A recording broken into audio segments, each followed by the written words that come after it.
Ace Hardware, man. There's no plan here.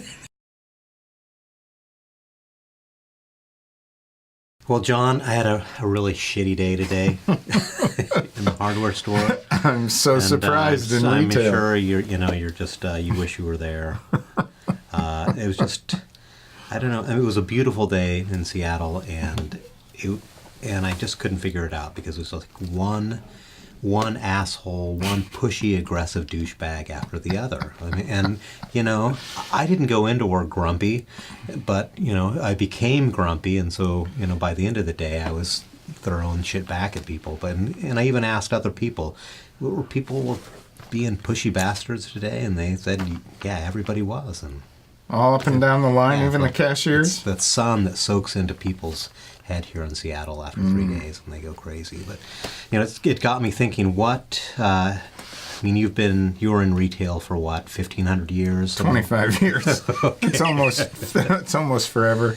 So when you go into a retail store or a hardware store or whatever, I mean, how does the other side of the coin? I got to tell you the truth.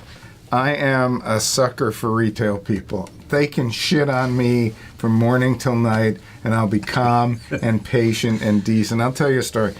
My wife and I, she wanted to get a coat. It was about her birthday time. I said, okay, I'll buy you a coat, and I'll even go with you. Great joy. But in any case, we go to what used to be the Bon Marché. It's now Macy's, downtown. And she shops and shops and shops all over, and she finds a coat. But while she was shopping, she had asked some sales clerk lady something, and the sales clerk lady sort of, her eyes were dead.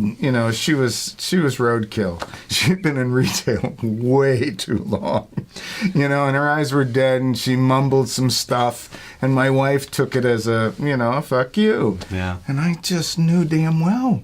She was so sick and tired. She was about 45. She was so sick and tired of people and retail and demands and weird hours that she couldn't even stand another person, even if they were bullshit and abuse. Yes, bullshit and abuse. So at some point, my wife found a coat, and she's walking away from this station where this woman should get credit for the coat. And she said, she was rude. I said, buy it here. Buy it right here. This woman's been through the fucking ringer. You buy it right here. I don't care how rude she is. And I've always taken that, go ahead, be rude to me. Be nasty, be unattentive, and so on and so forth, because I know where you've been. Yeah. And I just feel for them. I feel for all sorts of them. Baristas and everything else. Another funny story about that, I was once modeling ski wear in Las Vegas 2,000 years ago.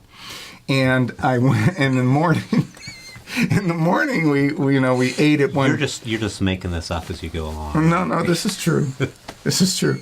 And I was in 2 ski shows in Las Vegas modeling. But in any case, there was a 99-cent breakfast, and these cheap bastards who were putting us up said, we go to the 99-cent breakfast. So, okay, yeah, we go to the 99-cent breakfast, and every crazy son of a bitch and lunatic is screaming at these waitresses. The place is packed.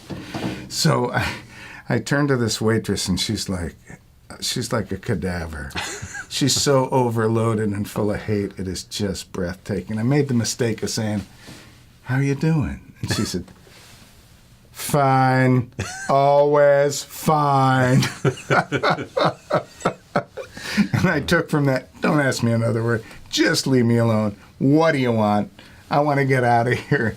It's that sort of thing. I really, really know. Like your day. I mean, in 25 years, you could have 10 of those in a row. Yeah. And then you'd have to hang yourself in the closet. It's true. One time I had some schmuck twice, two different times. This was interesting. One was good and one was bad. I'm selling plumbing stuff to this broken English guy.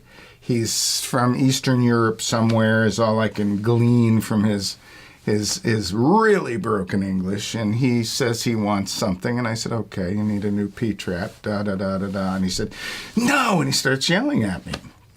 And I'm not really giving a shit. I don't care. Go ahead, yell. I don't even care. I don't know what you're saying, and I don't care.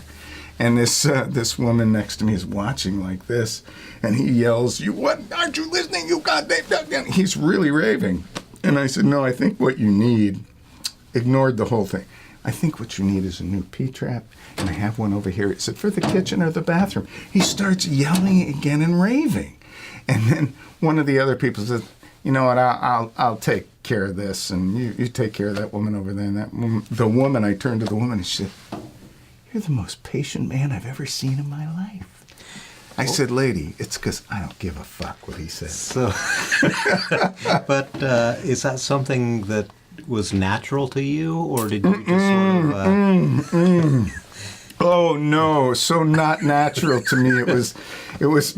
I know that this is going to sound ridiculous. I studied Jung for many years. Like so many retail people, we have degrees in the humanities Right. that we can never ever use. Well, in any case, all of the stuff of wisdom essentially says it is that it is. Do not take it personally. That's what it says constantly. I mean, the Buddha said it, even Jesus said it, "Judge not lest ye be judged." Watch the movie. Don't be part of the movie.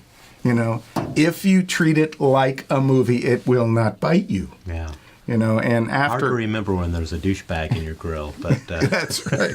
And and many times I skated under the radar. I couldn't take it, and I just would walk away or something like Yeah. that.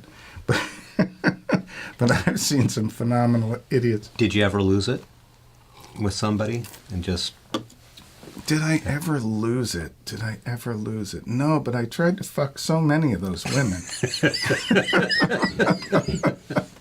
And it never really worked out very well. When I was younger, it was okay. You could get laid, but...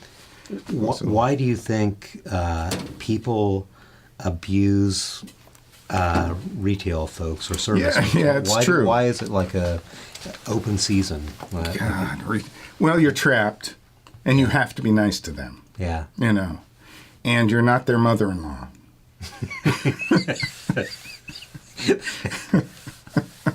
All that pain and suffering and hate and murderous. The other rage thing has to is, go somewhere, I a guess. lot of them come in, a lot of people come in on their days off, and they've been kissing some shithead's ass for 5 days. And they come in and they just want to control the situation. I want to control the situation. Nice thing at City People's was I found that those people were incredibly polite for the most part.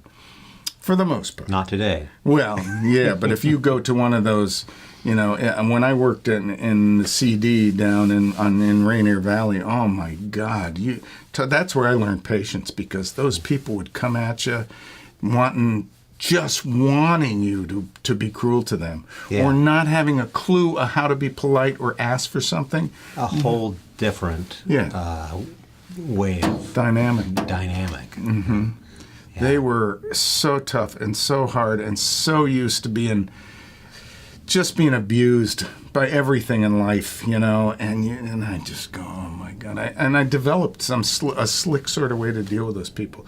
I find some way to compliment them. Like one guy came up and he said, "I need a car key." "Okay, I'll make you a car key. What kind is it?" He said, "Jaguar." And I said, "Oh man, people around here don't have cars that nice. Well, a Jaguar? I don't have a Jaguar key. You got to go uptown." That sort of thing. Always find something to twist them with, to make them feel like they have control of the situation and they're marvelous and superb and great, when you're really saying, "Fuck you, get out of here." Well, we can do that. God, that's a strange story. You mean in 10 years, not one of those girls got an opportunity? Yeah, that's What my wife said. You mean John, put your hand up by your face. hand over? Yeah, so...